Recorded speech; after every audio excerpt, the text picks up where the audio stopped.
치욕을 씻기 위해 10년을 준비했습니다. 그런데 북벌 직전 왕이 갑자기 죽습니다. 조선의 운명이 바뀐 순간입니다. 1636년 병자호란. 인조는 남한산성에서 47일간 버티다 결국 항복합니다. 삼전도에서 청태종 앞에 무릎을 꿇고 3번 절하며 9번 머리를 땅에 찧었습니다.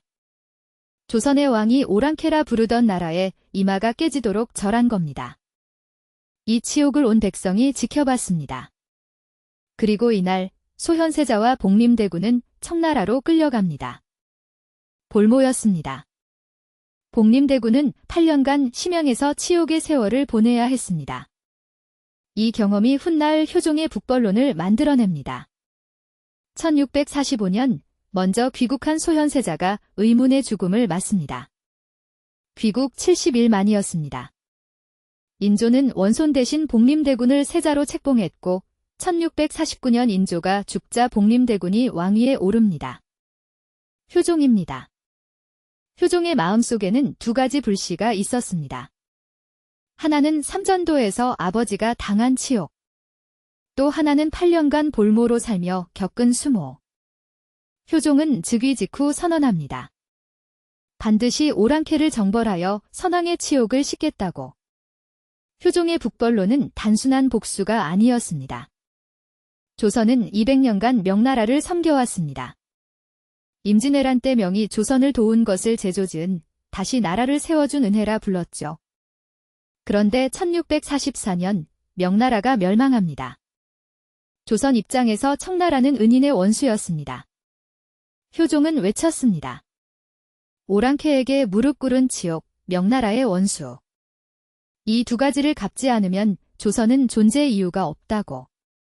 북벌은 효종에게 왕으로서의 정통성이자 존재의 이유였습니다. 효종의 북벌론이 허황된 꿈만은 아니었습니다. 당시 청나라는 중원을 차지했지만 안정되지 않았습니다. 남명 정권이 저항하고 있었고 3번의 난 가능성도 있었죠. 청 황제 순치제는 1661년에야 대만의 정성공을 겨우 막아냈습니다. 효종은 이 혼란을 노렸습니다. 청나라가 내부 문제로 흔들릴 때 북쪽을 치자는 전략이었죠. 실제로 청나라는 조선의 동향을 예의주시했습니다. 효종의 군비 증강을 알고 경계했다는 기록이 남아 있습니다. 효종은 즉위하자마자 군사력 강화에 착수합니다. 어영청 병력을 1만 명으로 증강했고 훈련도감을 정비했습니다. 당대 최고의 무장이완을 어영대장으로 삼아 군사훈련을 강화했죠. 성곽을 수리하고 무기를 새로 제작했습니다. 특히 북방 국경지역의 방어력을 높이는 데 집중했습니다. 효종은 직접 군사훈련을 참관했고 신하들에게 말했습니다. 10년만 준비하면 북벌이 가능하다고. 실제로 효종의 재위 10년은 오직 이 목표를 향해 달렸습니다. 효종의 북벌을 뒷받침한 인물이 있습니다. 바로 송시열입니다. 송시열은 기축봉사라는 상소에서 북벌의 당위성을 역설했습니다. 군신 간의 의리, 명나라에 대한 은혜를 갚아야 한다고 주장했죠. 효종과 송시열의 관계는 단순한 군신을 넘어섰습니다. 둘은 북벌이라는 대의로 뜻을 같이 했습니다. 송시열은 효종에게 말했습니다. 전하께서 뜻을 세우시면 신하들이 따를 것입니다. 효종시대 북벌론은 조선 지배층의 공식 이념이 되었습니다.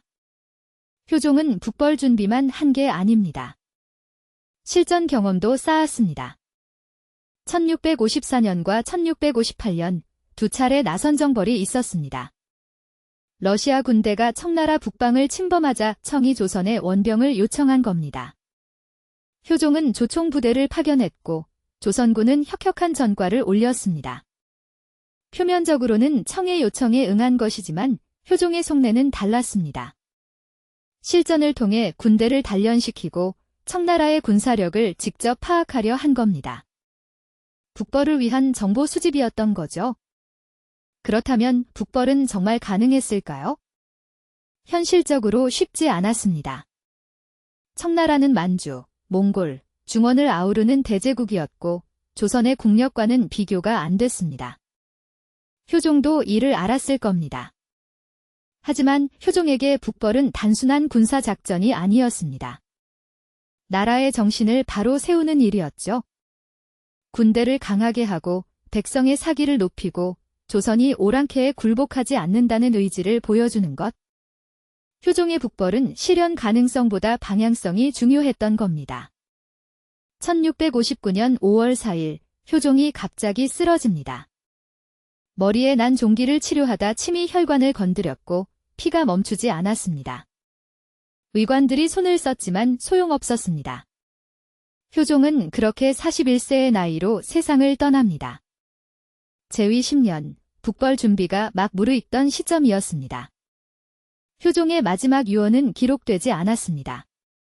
하지만 그가 남긴 미완의 꿈은 조선의 깊은 상처로 남았습니다. 북벌을 꿈꾼 왕, 그러나 끝내 실현하지 못한 왕으로 역사에 기록됐습니다. 효종의 뒤를 이은 현종, 그리고 숙종. 북벌의 열기는 점차 식어갔습니다. 청나라가 3번의 난을 진압하고 안정되자 북벌은 현실성을 완전히 잃었죠. 대신 조선은 다른 방식을 선택합니다.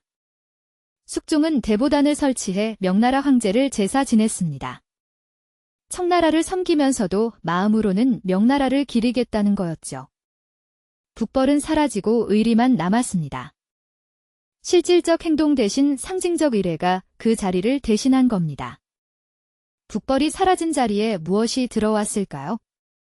조선은 스스로를 소중하라 불렀습니다. 명나라가 망했으니 이제 조선만이 중화 문명의 계승자라는 자부심이었죠. 하지만 이 자부심은 독이 됐습니다. 청나라와 서양의 새로운 학문과 기술을 받아들이지 않았습니다. 실학자들이 변화를 주장했지만 주류가 되지 못했습니다. 조선은 점점 세계와 단절됐습니다.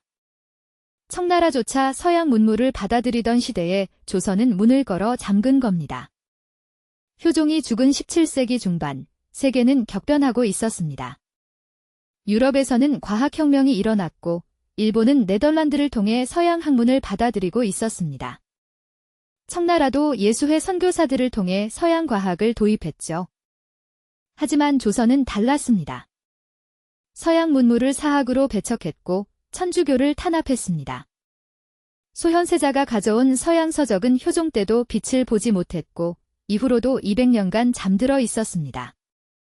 세계가 달려갈 때 조선은 멈춰 섰던 겁니다. 효종의 북벌 실패가 남긴 것은 무엇일까요? 군사적 실패가 아닙니다. 북벌 자체가 실행되지 않았으니까요. 진짜 문제는 그 이후입니다. 북벌이라는 명분에 매달린 조선은 실리를 잃었습니다. 청나라와의 관계에서 얻을 수 있는 실익을 포기했고 새로운 문물을 거부했습니다. 명분과 의리만 남은 조선은 점점 낙후됐습니다. 19세기 서양 열강이 문을 두드렸을 때 조선은 대응할 힘이 없었습니다. 효종의 죽음에서 시작된 200년의 정체가 그 결과였습니다. 효종은 비운의 왕이었습니다. 치욕을 씻으려 했고 나라를 강하게 만들려 했습니다. 하지만 그가 죽은 뒤 조선은 잘못된 길을 걸었습니다. 명분에 갇혀 변화를 거부했고 세계의 흐름에서 뒤처졌습니다. 역사는 묻습니다. 만약 효종이 더 살았다면? 북벌이 실현됐을까요? 아니면 현실을 깨닫고 다른 길을 찾았을까요? 확실한 건 하나입니다. 명분만으로는 나라를 지킬 수 없다는 것. 변화에 눈을 감으면 도태된다는 것. 이것이 효종과 조선이 우리에게 남긴 교훈입니다. 오늘 영상이 도움이 됐다면 구독과 좋아요 부탁드립니다. 여러분은 효종의 북벌에 대해 어떻게 생각하시나요? 댓글로 의견 남겨주세요. 다음에는 조선 후기 실학자들, 그들이 꿈꾼 개혁에 대해 다뤄보겠습니다.